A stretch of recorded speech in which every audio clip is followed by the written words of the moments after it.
राजस्थान जयपुर रे सीजेपी कर्मी को आक्रमण करिसेंती ग्रामवासी।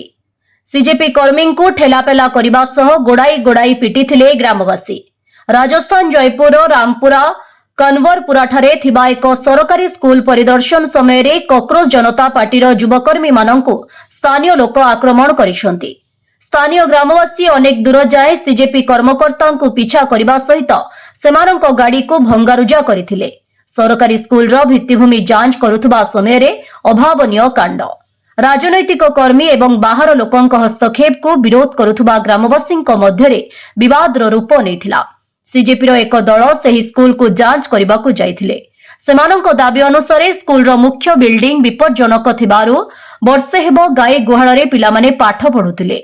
स्कूल रे पहुंचीबा मात्रे कर्मी मानंकु तीव्र विरोधर सामना करने को पड़िथिला। लोकमाने सेमानंकु ठेलापेला करबा सह पथर माड़ करथिले। सेमानंको गाड़ी भंगारुजा करथिले आक्रमणकारी। सीजेपी सह संयोजक आशुतोष रांकांक अभियोग आक्रमणकारी माने स्थानीय लोक नुहंती बरं सेमानंक ऑडिट को रोकिबा पई पठा जायतिबा बीजेपी आरएसएस रो गुंडा। देशव्यापी स्कूल ठीक करो अभियान अधीन रे स्कूल रो खराब अवस्थार वीडियो रेकर्ड करबा सेमानंकर उद्देश्य थिला बोली दल कहिछि। आक्रमण समय स्थानीय राजस्थान पुलिस केवल नीरव द्रष्टा साजी रहिथिला बोली सीजेपी नेतृत्व अभियोग करिसेंती। ग्रामवासी माने निजको कौनसी राजनैतिक दलर गुंडा बोली मानिबाकू मना करिसेंती। निज गां स्कूल को नहीं राजनीति न करिबा पई सेमाने सेही दल को सेठारु घोड़ाइथिले बोली कहिसेंती।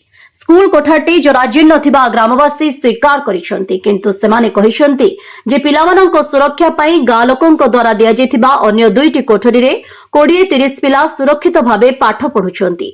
ब्यूरो रिपोर्ट विकल्प समाचार। आम चैनल को लाइक शेयर एवं सब्सक्राइब करंतु।